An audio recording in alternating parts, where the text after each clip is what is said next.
Sainteté un jour, sainteté pour toujours. Aujourd'hui, l'Église nous donne de célébrer Saint Jean apôtre et évangéliste. Dans son évangile, justement, nous le voyons avec Saint Pierre courir vers le tombeau après que Marie-Madeleine leur ait annoncé que le Christ est ressuscité. Jean court plus vite que Pierre et arrive naturellement le premier vu qu'il était plus jeune que Pierre. Mais remarquons un détail significatif.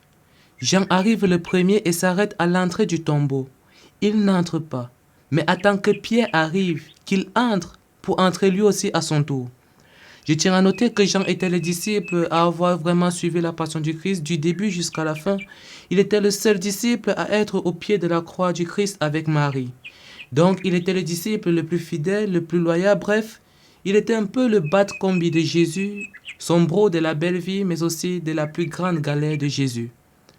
Voilà donc un peu la position de Jean envers Jésus. Avec toutes ces belles positions, avec toute cette amitié avec le Christ, le gars, on lui dit que son combi est ressuscité, il court, il arrive le premier mais il n'entre pas.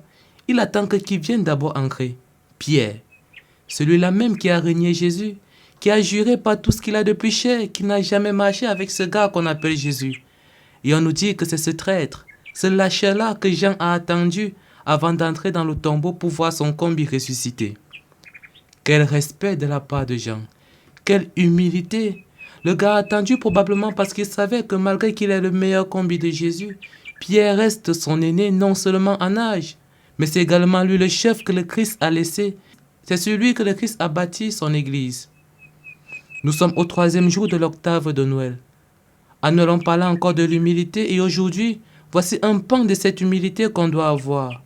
Le respect des aînés.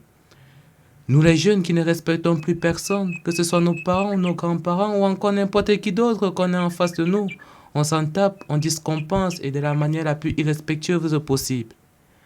Comment allons-nous recevoir des bénédictions de la vie si on méprise nos aînés, nos parents, les personnes âgées que nous rencontrons?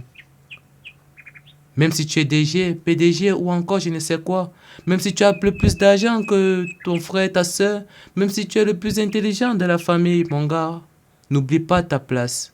Tu parles pas aux gens comme tu l'entends, frère. Sainteté un jour, sainteté pour toujours.